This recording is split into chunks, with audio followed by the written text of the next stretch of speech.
his tent is right here, and right here, and right over here there was right where you're standing. Right, it was no, don't hit the way. Right here was his vehicle. And it was either a white Nissan pickup or a white Toyota pickup. And this was in the days before there were Tacomas and stuff like that. It was just a Toyota truck or a Nissan pickup, but it was parked right here. And the story was, and I got this straight from one of my friends that I grew up with. It was a law enforcement ranger up here, and it was Monday morning, 7 o'clock, the phone rang there at the headquarters, and law enforcement headquarters, which is back just south here. We drove right by the entrance of it. And it was a lady and her husband had been up here bow hunting and for the weekend, and it was not uncommon for him to, if he happened to arrow a deer late in the afternoon, late Sunday afternoon, they typically, you wait 30-45 minutes before you go off to recover the deer, and then, you know, if he had trouble finding it or whatever, or had a long way to drag it out, she said it was not uncommon for him to not get back home till 1 or 2 o'clock in the morning. So she went to bed that night. He wasn't home. She got up Monday morning. He still wasn't home. So she called up here and asked if they would, you know, said her husband was out here bow hunting, hadn't come home. Well, what does he drive? Well, let's say it's a white Nissan. Drives a white Nissan, tag number, yada yada. They said, one of the rangers said, "Oh yeah, I've seen him. He's camped up there north of the what is it, Silver Trail Road here? The next road south of here. Station. Yeah, he's camped off there off the old Trail Ridge Road. This road here, the gravel road that we were on, was the old original road that followed what's called the divide between the Cumberland River watershed and the Tennessee River watershed. And they built this road that followed the divide. And what that means is, if you don't know, when rain falls on it, everything on this side of that road or this side of the divide goes into the Cumberland River that way, and everything on that side goes west to the Tennessee River. And this road, that gravel road, used to go the whole length of LBL, but obviously it would take forever to drive up through there. So, you know, sometime in the past they paved and made the trace road that we were just driving on, and that cuts out a lot of the squiggles. It roughly follows the divide, but it's not right exactly on it like the old gravel road was. And there's sections of the old gravel road all up and down through here.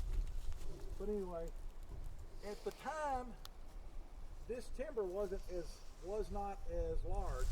It had been logged off, and you could see all the way out on you could get glimpses standing here of cars going up and down the trace, and you might still be able to, but I don't think so.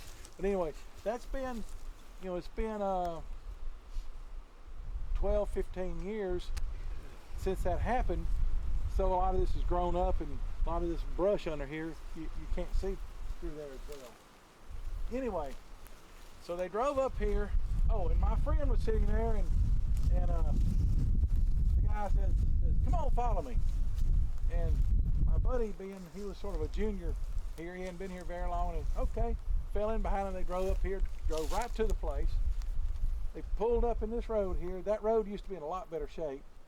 They pulled up in here, and they said immediately they saw that the tent was torn all to pieces, just literally slashed to shreds. And they came over here.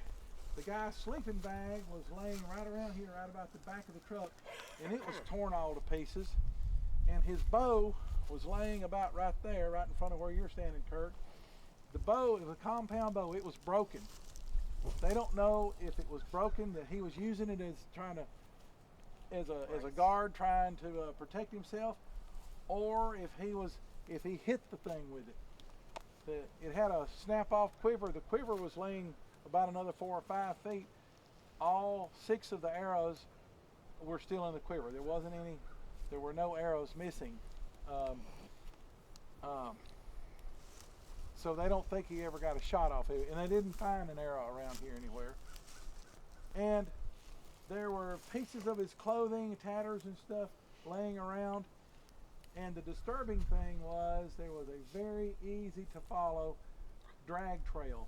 Apparently it grabbed him by the back feet and grabbed him by his feet and drug him and went more or less east. He said there's another field over there. He sort of went down through the wood, through this draw up that way, and he went a mile and a half almost due east down to, they followed it and down to in a place called Racetrack Hollow.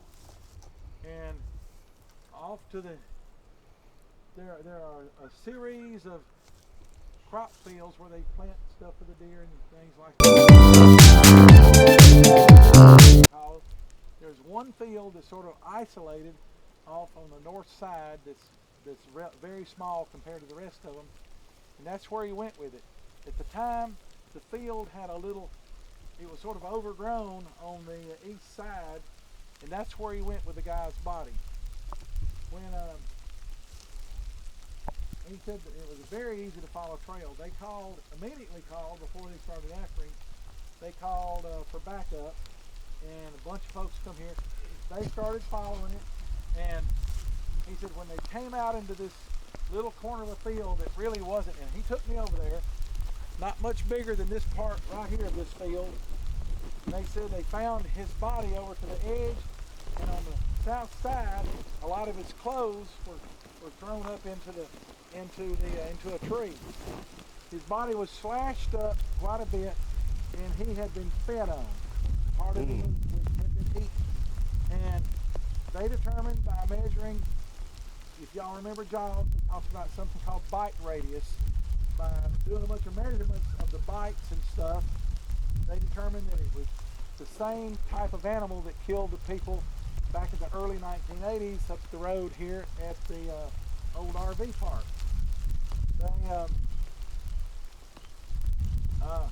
They measured the widths of the claws. They determined it absolutely positively wasn't a cougar. It had close to the same spread as a bear, however the angle was different. They could tell as the thing clawed his back, the angle of attack on the ribs was wrong for it to be a bear. If the claws were straighter much straighter than a bear's claws. Any of y'all that have seen bear's claws, they've got a very pronounced curve in them. These were straighter claws, and they were also considerably sharper than a bear's claws. They were much cleaner tears, but basically, you know, they didn't. It was kept very, very, very tightly under wraps. Mark Maychek has been, who y'all met the other night. We call him Kentucky Mark. He's been researching this for years, and he's only been able to find one written account of it in anything, you know, like a newspaper or anything. And like I said, I got it straight from one of the law enforcement officers that was a lifetime friend of mine that retired from up here, and he was still active duty up here when he brought me up here and showed this to me. Just past this, there is a road that goes back, winds around and goes back to Racetrack Hollow, but it was so torn up by all the traffic and everything at the time that you couldn't get down through there. In fact, he told me that he said that road is so torn up after all the investigation, all the traffic and everything. He said it would take a tracked vehicle to get in there. So for us to get back in there to Racetrack Hollow, we went way around to the north and came in from the north side. So, but that's about all I know about it. Anybody got any questions? What year did you say it happened? It was in the early 2000s. It was around. Recent. Yeah, it was around 02, maybe 01, 02, somewhere around in there. We did that my own road, man. The earlier killings where the family of four was killed was in sometime between 81 and 85, somewhere around there, the early 80s. But This happened in the very early 2000s. Mark Maycheck had just moved up here when it happened, and he heard about it.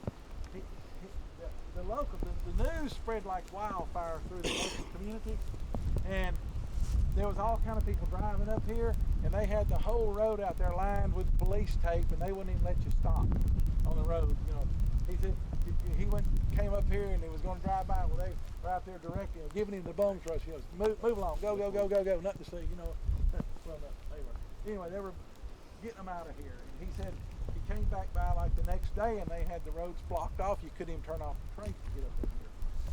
But he said it was a tremendous amount of vehicles and stuff sitting around. So it was a very big deal, taken very seriously, because they were afraid they had something in here that was going to kill other people, like the one back in the 80s further north. What was the So wife how far told? Go ahead. What was the wife told the family? Anybody Have talk no about it? idea. Probably, most likely, is an animal attack, because there are a few bears in here. There are quite a few wolves in here, and there are a few cougars in here. So, I mean, Clint and I talked to the guy down at that ran down there where you get the showers at Wranglers. He said, I don't care what they say. He said, there's absolutely positively bears in here. There's absolutely positively cougars in here. And there's absolutely positively wolves in here. Now, I've seen wolves, but I've never seen a cougar or a bear in here. But most likely it would be the easiest to sell it off as a bear attack. However, when a bear kills somebody, they feed on the body right where they kill it, and at most they'll drag it a few feet. They'll scratch some little bit of dirt and leaves and stuff over it, and they'll come back later to feed on it again. A bear, there's no known predator that will drag a human body 1.5 miles. And, At least not on this continent. right, not on this continent. Yeah. So what was the official cause of death? That's what I just said. Possibly an animal attack of some kind. So I it don't drug know. it a mile and a half instead of carrying it. The trouble with the coroners up here are just good old boys that are they're elected. You don't earn the job. It's a popularity contest. They're just good old boys. And, think about it. You had to put your name on there.